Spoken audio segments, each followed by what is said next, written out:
ಕೋಲಾರದ ಆಕ್ರೋಶ ದಿವಸ ರ್ಯಾಲಿ ಬಳಿಕ ಕಾಂಗ್ರೆಸ್ ಕಾರ್ಯಕರ್ತರು ಪ್ರತಿಭಟನೆಯಲ್ಲಿ ಭಾಗವಹಿಸುವುದಕ್ಕೆ ವಿವಿಧೆಡೆಯಿಂದ ಕರೆತಂದಿದ್ದ ಜನರಿಗೆ ರಾಜಾರೋಷವಾಗಿ ಹಣ ಹಂಚುತ್ತಾ ಇದ್ದಂತಹ ದೃಶ್ಯಗಳು ಪಬ್ಲಿಕ್ ಟಿವಿ ಕ್ಯಾಮೆರಾ ಕಣ್ಣಿಗೆ ಸಿಕ್ಕಿವೆ. ಜಿಲ್ಲಾಧಿಕಾರಿ ಕಚೇರಿ ಆವರಣದಲ್ಲಿ ಕಾರ್ಯಕರ್ತರು ಹಳೆಯ 500 ಹಾಗೂ 1000 ರೂಪಾಯಿ ಮುಖಬೆಲೆಯ ನೋಟುಗಳನ್ನು ಹಂಚುತ್ತಿರುವಂತಹ ದೃಶ್ಯ ಕಂಡುಬಂತು. ಈ ಮೂಲಕ ಕಾಂಗ್ರೆಸ್ನ ಮತ್ತೊಂದು ಮುಖ ಇವತ್ತು ಅನಾವರಣವಾಯಿತು.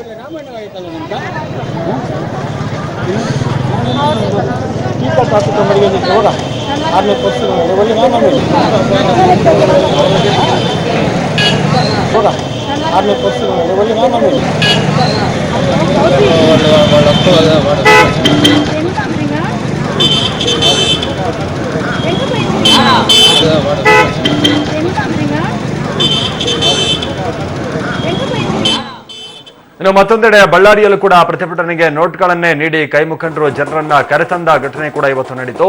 ಆಕ್ರೋಶ ದಿವಸ ಹಿನ್ನೆಲೆಯಲ್ಲಿ ಪ್ರತಿಭಟನೆಗೆ 200-300 ರೂಪಾಯಿ ನೀಡಿ ನಮ್ಮನ್ನ ಕಾಂಗ್ರೆಸ್ ನಾಯಕರು ಕರೆತಂದಿದ್ದಾರೆ ಅಂತ ಸ್ವತಃ ಹಣ ಪಡೆದವರೇ ಹೇಳಿದ್ದಾರೆ.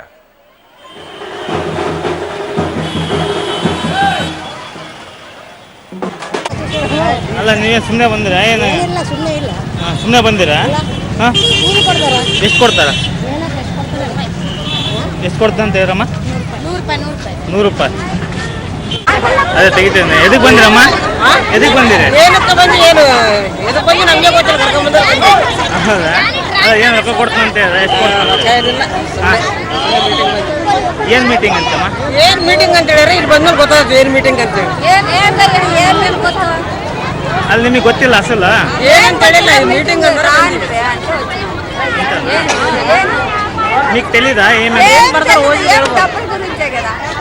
డబ్బులు ఇస్తారా మీకు? ఎంత?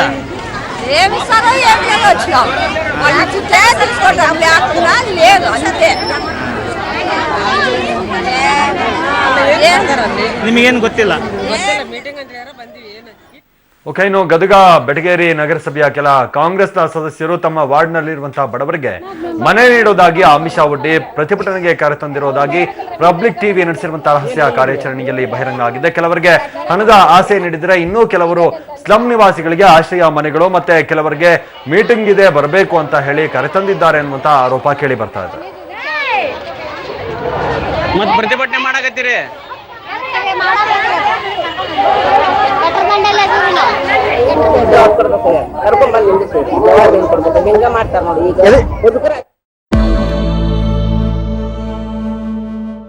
ಇವತ್ತು ಹಳೆಯ ನೋಟುಗಳ ವಿನಿಮಯಕ್ಕೆ ಅಂತಿಮ ದಿನವಾಗಿತ್ತು. ಈ ಬಗ್ಗೆ ಜನ ಕೂಡ ಊಹಾಪೋಹಗಳಲ್ಲಿ ಸಿಕ್ಕಾಕೊಂಡು ನರಳುತ್ತಿದ್ರು. ಆದರೆ ಕೇಂದ್ರ ಸರ್ಕಾರ ಎಲ್ಲದಕ್ಕೂ ತೆರೆ ಎಳೆದಿದೆ. ಇಂದು ಕೊನೆಯಾಗಬೇಕಿದ್ದ ಹಳೆ ನೋಟುಗಳ ವಿನಿಮಯವನ್ನ ಡಿಸೆಂಬರ್ 15ರವರೆಗೆ ವಿಸ್ತರಣೆ ಮಾಡಿದೆ. ಬ್ಯಾಂಕ್ ಆಫ್ ಇಂಡಿಯಾಗೆ ಸೇರಿದ 1.37 ಕೋಟಿ ರೂಪಾಯಿ ದರೋಡೆ ಪ್ರಕರಣಕ್ಕೆ ಟ್ವಿಸ್ಟ್ ಸಿಕ್ಕಿದೆ.